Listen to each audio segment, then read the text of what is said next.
Thanks. I should say I much prefer radio. You don't have to worry about apostrophes, and no one tells you it's time you got a haircut, as they do on TV. We have four, as Greg said, we have four terrific speakers tonight. In no particular order, we have Richard Nicholls, Head of Research and Forecasting, VisitBritain. He's going to talk about overall visitor trends.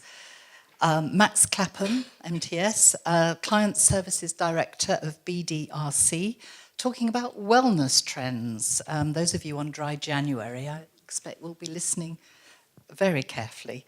BDRC, of course, is the UK's largest independent research consultancy.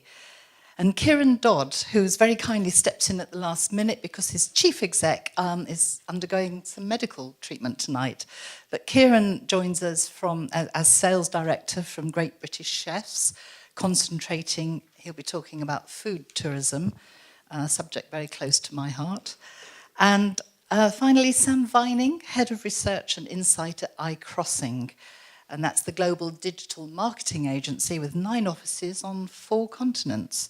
And he is going to look at developments to look out for in digital marketing. I understand there's a problem with trains, by the way, coming in from the west, so we might have some stragglers when they've sorted out the trains. You know, when I decided many years ago that it would be quite good to specialise in tourism, I thought it might beat working for a living. I asked the chief exec of a top travel company whether he thought it was a good idea. And he said to me, well, Alison, you'll never be very rich, but you'll never be bored. And the truth about the travel industry, it is never boring. If you look back at 2015, wow, at the events that happened there. We had some countries like Egypt and Tunisia basically knocked off the holiday map. And in the short term, at least for some people, you know, Paris, Belgium, Cumbria, all hit the headlines for all the wrong reasons. And yet the major, as you probably all know, the major tour operators, the outgoing tour operators, have all set ambitious growth targets in spite of the ongoing global uncertainty. They've set some pretty high growth targets for 2016. And there are reports in some areas of growing consumer confidence, certainly for foreign holidays. I mean, the first week in January, the outgoing industry said that summer holiday bookings were up 4% year on year. Doesn't sound a lot, but it doesn't sound like people are worried about their summer holidays. Although, you know, the same week the Chancellor of the Exchequer warned us all of a dangerous cocktail of economic risks which could unsettle customers and discourage them from booking. So who knows what's going to happen? Some things will always be unpredictable. Terrorism, floods, freezing fog, continuing rain, a vote possibly for a Brexit. Who knows what's going to happen? But there are some things that the experts can really nail down for you, and that's what we have tonight. And as Greg said, there will be time for questions after. And after the questions, we have until 8 o'clock to knock back the drinks at the back of the room and network and just discuss what we all think is going to happen in 2016. And the other thing that's just happened actually today, and I've just been speed reading the report, is the statement from VisitBritain, which is going back to being called BTA, it seems, with Visit England. You probably know more about it than me. And they're setting their priorities for the coming year or years. And they say it'll be marketing the nations and regions of British overseas to drive growth in international leisure and business tourism, to maintain distinct activities, to develop and market England tourism. There's talk about concentrating on business tourism, business events. And there was one more, hang on. I've only just read it. And guess what? Digital will be at the heart of their marketing. There's a surprise. So some answers, hopefully some help for you all tonight. Our first speaker is Richard Nicholls, who up until summer last year was Head of Intelligence and Economics at Future Foundation, the consumer insight agency. He joined VisitBritain in summer last year as Head of Research and Forecasting. Your predecessor was a meteorologist. That was his hobby, and he was very good at helping me book my holidays in Britain because he knew the long-term weather forecasts very accurately. Richard, I won't ask you to help me with my booking, my weather plans, but we would ask you to come and speak for up to 10 minutes, please, about what you think the trends and subjects of concern are going to be in 2016.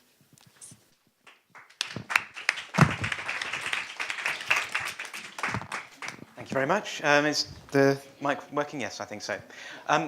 Thank you. So good afternoon, everyone. Probably good evening by now, but I am going to talk to you today about what I think some of the key inbound trends for 2016 are. So at Visit Britain, we're of course interested in the international visitors coming to Britain. It's Visit England who look after the domestic side of things. So I'm going to be talking to you about what I think some of the prospects are for the different markets, nations around the world, prospects for inbound tourism. So first of all, what is the overall inbound picture? What can we expect? There's quite a lot of uncertainty at the moment in the global economy, as the Chancellor alluded to. There's quite a lot of fears about global stock market crashes, emerging markets at terrible risk, possible slowdowns elsewhere. But yet it seems that growth is still here in the UK and in many of our key markets. So what is the true picture? Well, here is our forecast for next year. So this is the forecast for visits, numbers of people coming to the UK from overseas and spend the amount in nominal terms that they spend here. So visits, we're forecasting to rise by 3% in 2016. That's the red line, just slightly higher than in 2015. Spend, we're forecasting to rise by 4.2%. So that's a considerably better outturn there predicted than for 2015. 2015 spending has really taken a bit of a hit. Spend per visitor, so the spend line below the visits line means the average spend per visitor fell. It fell in 2015 and it fell in 2014. I'll go on to one or two of the reasons why that is in a moment. So that's the overall picture, is relatively benign at the top line level. Now, one of the big drivers of the global economy and I think of tourism prospects is the price of oil. And this has been a major source of global uncertainty in the last several years. So we had a very long period when the price of oil was $100, $110 a barrel. This made it quite expensive for people to travel, and it also really impacted on disposable incomes of potential travelers all around the world. So what's been happening recently to this? Well, this is the price of oil. Sorry, the axis is warped a little bit there. But in summer 2014, the price of oil about $110 a barrel. It then crashed in late 2014 into 2015. Seems to have stabilized, but now has crashed again, and it's fallen below $30 a barrel. So much, much lower, a 12-year low, not seen since before the Iraq War. So what does this mean?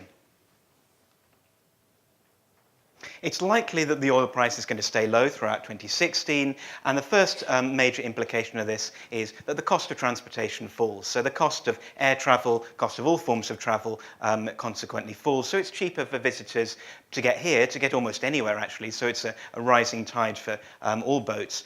Jet fuel prices down at a similar rate to the overall price of oil. And for consumers in most markets, this is fairly good news. So we're seeing it at the moment having a bit of a bad effect on many stock markets as oil producers, oil companies see their share prices fall. But from the perspective of the average consumer, they have to spend less on petrol. The cost of any transported goods goes down. The cost of their ticket goes down. So most core inbound markets for the UK, like the United States, Europe, China, etc., this is pretty good for disposable incomes. So it's, on the whole, relatively good news. Some markets, less good news for. These are particularly vulnerable, Russia especially. Gulf markets, perhaps they are better insulated than some others. They've got huge cash reserves. So as of yet, we haven't seen a drying up of visitors from Gulf markets, but economic growth has slowed down in the region. No doubt it is and will have a bit of an effect in 2016. At the moment, one of the reasons the oil price is so low is because of shale fracking in North America, putting lots of extra oil onto world markets. And a lot of Gulf markets are actually keeping the oil price low, trying to drive them out of business. So they've got a long-term strategy on this. Don't expect the oil price to be at $30 a barrel forever, but for 2016, it's likely to be quite low. And what about the overall broader economic outlook? Should we be as worried as Angela Merkel looked at the World Economic Forum? Well, actually, for a lot of Britain's core European markets, the outlook is quite good for 2016. So this shows the growth forecasts for consumer spending year on year, last year, this year, and next year. And you can see that for many European countries, forecasts are as good or even in some cases better than they were. So you'll see Germany, France, Spain, Italy, forecasts doing pretty well. So not yet projected to be affected unduly by the turbulence that we've seen. The UK's largest by far market by value, by spending, is still the United States. Growth not too bad, maybe slowing just a tad, but still pretty good prospects from the USA. So these are Britain's core largest markets by value, listed down there with the largest two emerging markets at the bottom. China and India, two largest emerging markets, projected to do quite well. So we are still projecting fairly good things from those two markets in 2016, despite the ongoing slowdown in China.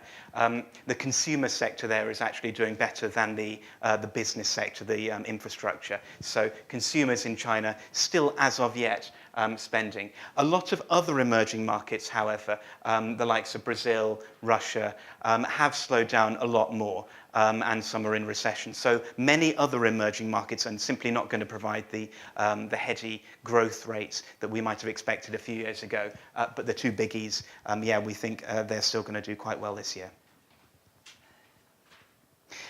And another one is the exchange rate. So I mentioned earlier how in the last couple of years, average spend per visitor to the United Kingdom has fallen, but we're not projecting this to happen again in 2016.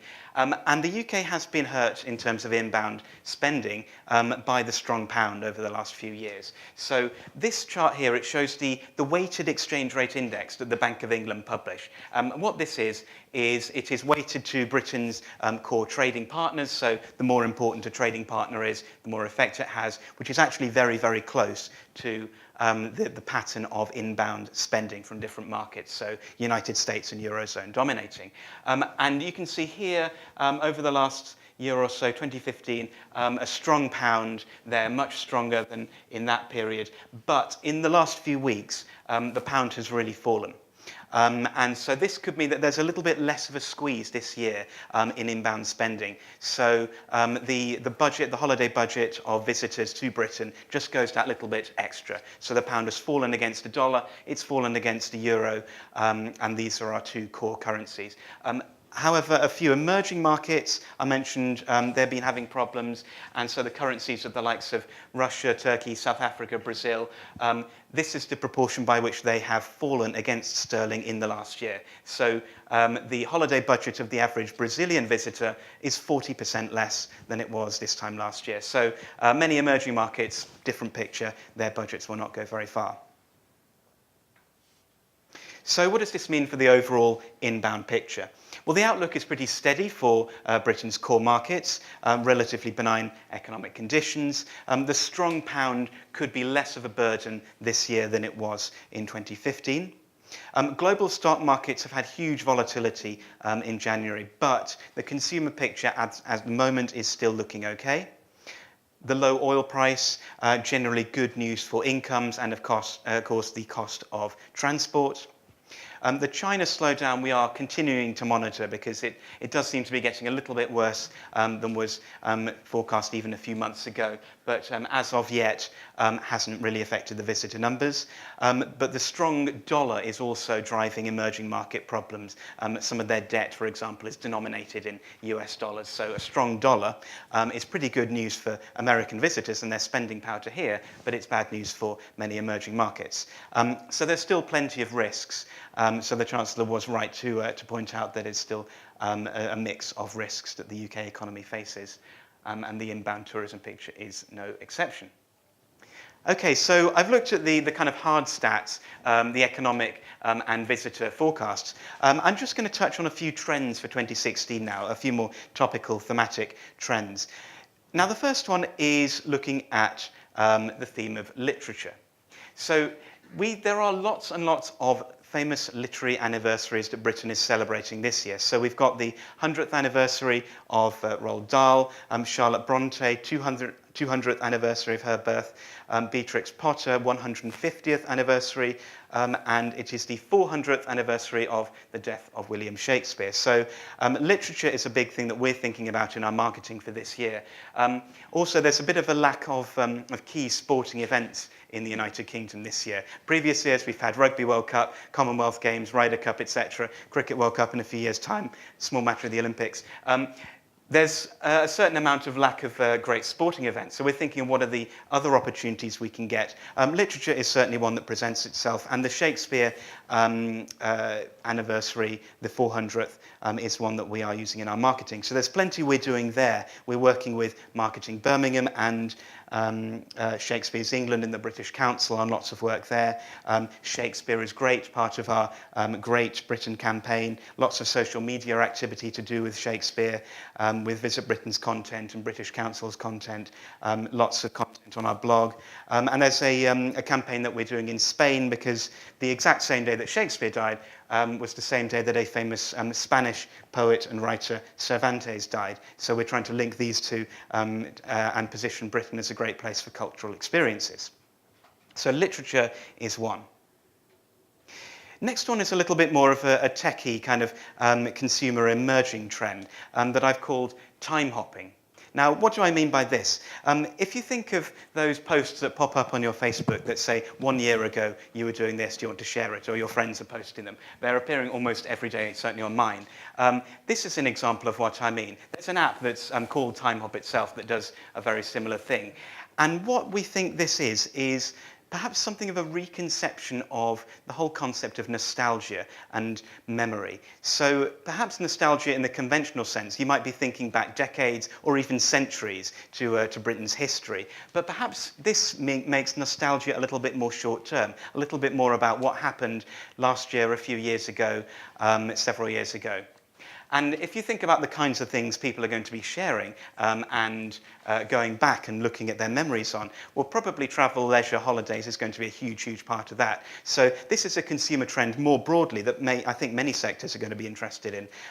But I think it applies especially to the travel sector. There's an interesting app, not an app, a service here called El Camino, which got a lot of attention in the media. It's a travel startup that offers group holidays to Latin America, but it also includes a personal photographer who comes along as part of the group.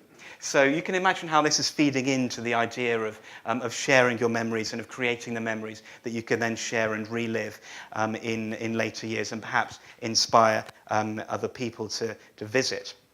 There's some research done by Future Foundation in their global research recently that 1/3 of people say that they use social networks to keep a record of the most important moments of their life, and 38% that social media is a better way to collect photos than physical albums. That's not among just social media users, that's among total sample, and we can only see those numbers rising. And it's something that I think about when I think of Britain's Moments campaign. It was launched very recently. We're trying to position Britain as the home of quote, amazing moments. Well, perhaps this could fit into the life cycle of a holiday moment. Sharing the moment after the trip also inspires the perhaps holiday choice and booking decision of the next holiday traveller. Third and final trend, I think I'm running out of time, I'm getting the cards in front of me, is the rise of location data. So it feels like this has been an emerging trend for some time now. It's been talked about for a few years.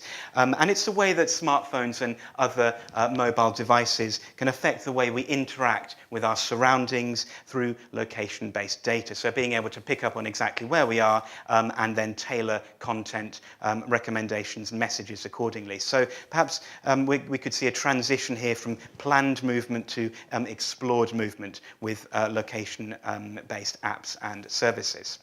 A powerful trend, I think, for many sectors, but surely especially for travel and leisure, driven by some of these factors here. So it fits in well with the demand for personalised services and offers tailored to where exactly you are, and also with the growth of photo and video sharing services. If you can think of all of the videos, the photos that are geotagged, so you can see where you are, and you can see all the amazing photos and videos that other people have taken.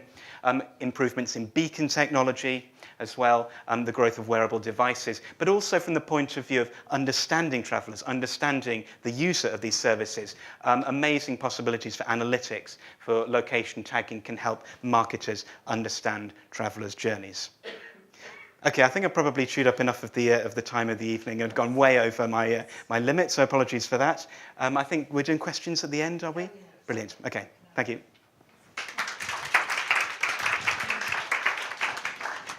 Actually, that was terrific. Thank you. So we'll make one of these. That was terrific, Richard. Whilst I let them fiddle with their pockets and things, thank you. I like the phrase, still plenty of risks. We should perhaps all have that somewhere on our desks. After Richard, Sam Vining, just being mic'd up now.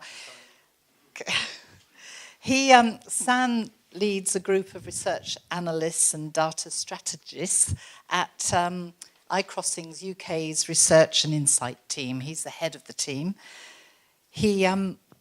He's responsible for a broad range of analytical disciplines, from web analytics and attribution modelling, I hope you're all understanding this, to social listening and consumer insight. And he and his team, they say that they bring audiences into focus across all channels and touch points. So explain a bit more, please. Thank you. Hello, am I up? Hello. Hello, everybody. Thank you very much for that warm welcome, Alison. You'll be very pleased to know I'm not going to talk about attribution modelling. I'll save that for next year, maybe.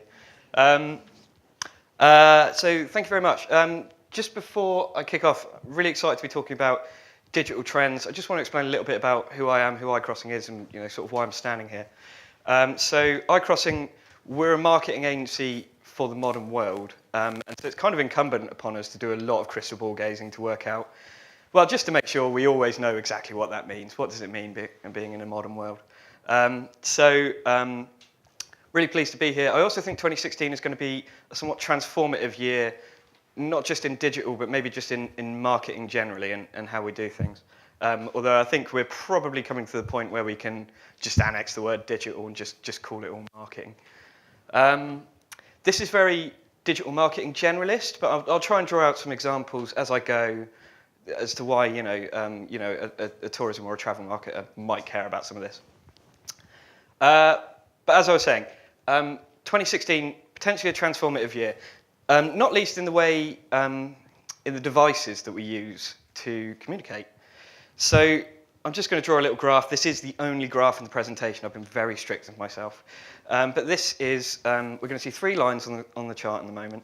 The first line shows us the amount of time per day we spend with traditional internet-connected devices, desktops, laptops, those kind of things. This green line shows us how much time we spend every day with mobile devices, that's smartphones and tablets. And so, I mean, hopefully obvious from the graph, but 2016 will be the first year in which we spend more time accessing digital and internet-based content through mobile devices rather than being fixed to a specific location, which I think is going to have to transform the way in which we engage with audiences and with our customers. Just for fun, we can compare that. This orange line is TV. So we're not quite up there with TV yet. But if I'm going to cheat for a moment and jump into 2017, 2017 could be the year that we spend more time looking at our phones than we do the telly. So I think that's really fun. So obvious takeaway there. If you're trying to engage some of your potential customers or your audiences, you've got to be thinking about mobile devices first. That's mobile, smartphones and tablets.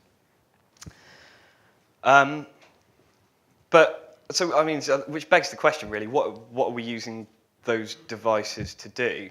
And Ofcom published some data fairly recently, which showed that about 58% of our mobile phone data in the UK goes to watching video content on mobile devices. So, if you're going to find a way to, reach people on these devices, rich media and video and YouTube are the ways to do it. Now, actually, this trend now goes way beyond YouTube. We often go straight to YouTube for digital video, but in the last year we've seen Facebook, Twitter, various other large social networks and platforms launch video offerings, Periscope and all things like this. So there's a large market now for digital video online, and as marketers we need to be thinking about that way of engaging. Another big thing in mobile this year will be apps, which kind of feels a bit weird to me because we've been a lot of people in this room. Can I have a show of hands who's got a smartphone, tablet, mobile device? Good, excellent. Oh, thank God. So we're all fairly familiar with apps. We've all been using apps for a while, so why is it going to be a big thing next year? One of the big problems there's always been with apps is the way in which it interrupts an experience or a kind of natural journey with how we engage with these devices. So, you might be browsing away on the internet, the mobile internet, and then suddenly have to kind of divert off to an app store and download an app, and it breaks up the flow. One of the things Google are looking at rolling out in a big way in 2016 is something they call app streaming, which is the ability for users to use and engage with apps through browsers rather than having to specifically download them. So it becomes more of a kind of a seamless journey on the web, which all sounds very theoretical. What does that actually mean? We need, as marketers, we can no longer annex our apps as a kind of separate experience, particularly if, I'm guessing some people in this room probably have apps with booking engines or the ability to, app-based e-commerce. That now becomes part of a consistent journey for mobile users. So we really need to be considering how we unlock the value of apps and better integrate them with our digital experiences that we're very, very used to. Another big trend, which actually was kind of last year's trend, but it's late enough that it's going to be this year that we have to deal with it, is the rise in ad blocking technology, which was big news. I don't know if you guys remember, but probably around July, August last year. Ad blocking technology, for those who are fuzzy with it, who here uses ad blocking technology? I'm always really interested. 3, 4, 5. Okay, all right. I'm treating that as and you as well, Alison. Okay, that's below the national average. Ad blocking technology, eMarketer, I think, estimate that it's now about 18% of UK web users, so about 20%, and that's very high or significantly higher in younger demographics. 18 to 24-year-olds is up to 45% of web users use ad blocking technology. What ad blocking technology is usually a widget which sits in a web browser like Chrome or Internet Explorer, which allows you to basically turn off advertisements on any website that you visit. You can stop them from appearing before they appear in your browser. Now, this is obviously a big problem for, publishers, are very concerned about this. In fact, Alison, I don't know if you read a lot of papers recently, you'll be getting big pop-ups saying, please turn off the ad blocker. Yeah, okay. So publishers are very concerned about this, but as marketers, we should be concerned about this also, because what it allows our potential customers to do is turn us off. Our traditional advertising model of making some great creative and putting it up on a banner ad, that's not going to work anymore. It's intrusive. It provides a bad user experience. The use of data might be causing some privacy concerns. So for whatever reason, consumers are choosing to shut us out. So we have to deal with this year. And this is kind of the answer.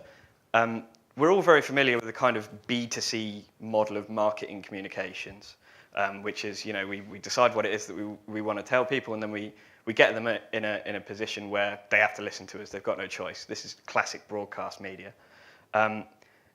This model is going to have to change, and it's going to have to change soon, which is to a much more C2B type model, where we create content and compelling experiences with our brand, which consumers want to engage with because they get something back. There's a value exchange. It's no longer one-way communications. There has to be a reason for your potential audience or your potential customers to want to engage with you. And that's about creating interesting, relevant, useful content. And then by all means, there's a place for paid media advertising in there, in bringing your amazing content to new audiences. But there has to be that value exchange and something for your potential customers to get back. And that's why something like 2/3 of marketers in the UK are going to really up their game in content marketing this year. Fortunately, as so we work across every kind of industry and vertical, including travel. We do a lot of work with Visit Wales. We've got the new campaign, I think, launching in a couple of weeks, Jeremy? Next week. So keep an eye out for that. But we also work with banks, and we work with pharmaceutical companies. These people struggle to make great content, but as tourism and travel professionals, we've been doing that for years. We've been making great content and publishing it and giving consumers a reason to want to engage with us for a long time. And so now's the time to work out how we do that digitally. Okay, all right. That's it from me. Thank you very much for listening. I hope that was worthwhile.